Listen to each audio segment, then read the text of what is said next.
Mr. Angus. Thank you. Good to have you here this morning, Mr. Minister. I think you probably deliberately mischaracterized, or maybe you and your members are so blinded you accidentally mischaracterized.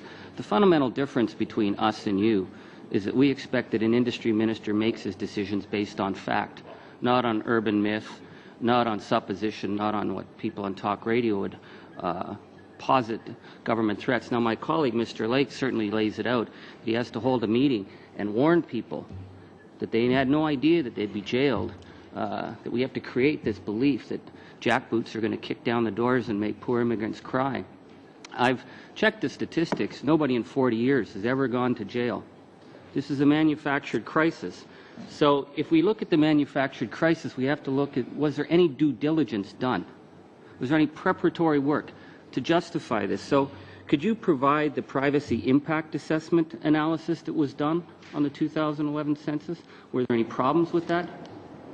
Well, of course, the 2011 census hasn't been done yet.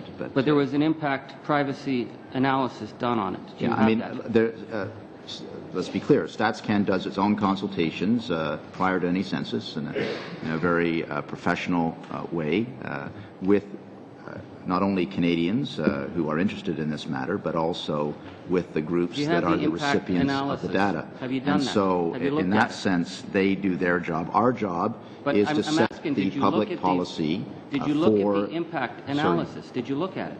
There was a privacy impact analysis done. Did you look at it? Well, we take advice from Statistics Canada as well as public servants throughout the department. So any analysis that they are done is then forwarded to us. The fact of the matter is, Mr. Angus, let the minister finish his answer, and then you can go to your next question.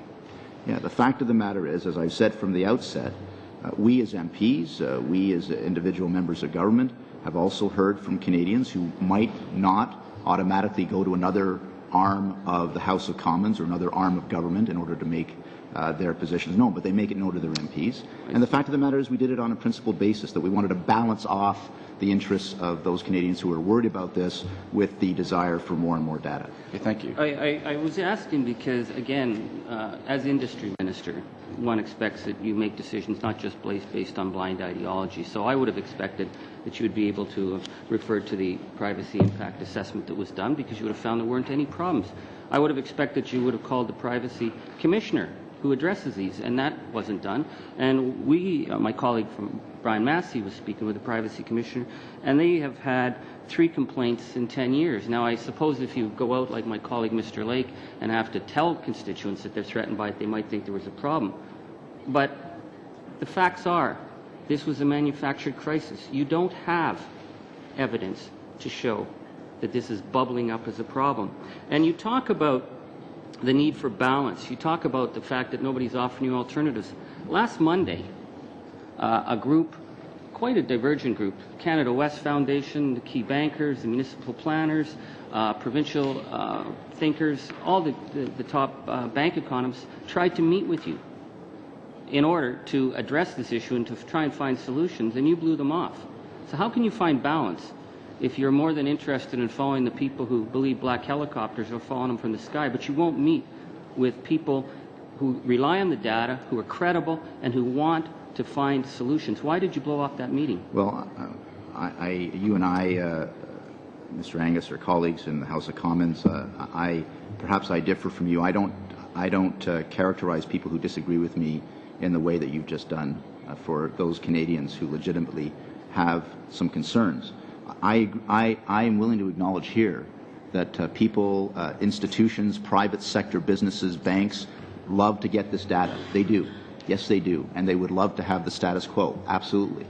What we're trying to do is find a way to balance off their desires for more and more information, more and more data, with those Canadians who have concerns about the intrusiveness of the information that is requested, demanded, not requested, and the penalties that are threatened to them if they don't comply. That's the reasonable approach that we are seeking to find. Don't you think it would be reasonable, as Minister of Industry, that when key bank economists, social planners, municipal leaders, provincial governments asked to sit down and meet with you about the implication of an ideological decision that you made, that you would sit down and meet with them? Well, I have roundtables all throughout the summer since the House has risen. I've had roundtables with businesses, roundtables with Canadians generally, and people are free to raise whatever issue they wish to raise with me. That's it's no holds barred. I can assure you of that.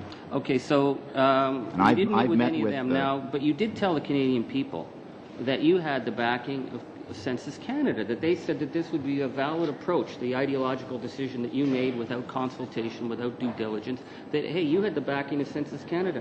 And Mr. Sheikh had to resign in order to maintain the integrity of the Bureau to say, wait a minute, we didn't support this decision and we don't believe that this data is valid. So with the resignation of this key bureaucrat, would you at least admit that this was a decision done solely for ideological purposes to satisfy a mysterious group that you say is bubbling up out there, that you didn't have the backing of Census Canada, that you refused to meet with the key bankers and the social planners, and that this is something that your government is implementing strictly on an ideological whim?